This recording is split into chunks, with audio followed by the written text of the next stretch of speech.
You said earlier in your remarks that there's no single portrait of a would-be terrorist and that the administration has no interest in profiling, and that not only are those policies, the profiling policies, illegal, but they're also ineffective.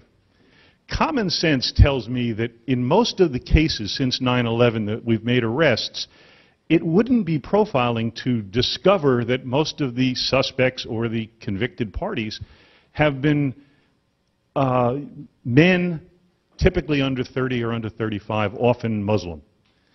It's not, so my question is it, I guess my question is, how do you square what most people would say if they're just talking to you, that common sense would suggest those are appropriate parties to at least focus more attention on, given that those were the parties that most often are arrested?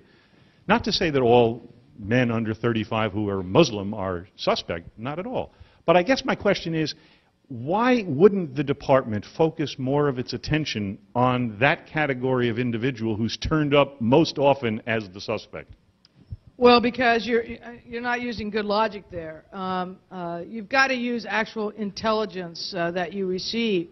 And so you might, you know, all you've given me is kind of status. You haven't given me a technique, a tactic, a behavior, something that would suggest that somebody is not a Muslim, but is Islamist and is actually has moved into the category of violent extremist.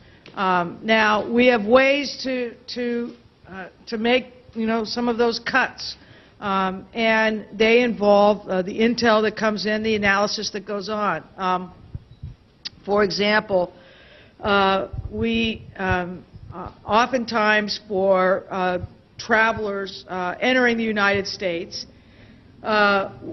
we won't do what's called a secondary inspection just because they're a 35-year-old male who appears to be Muslim, whatever that means.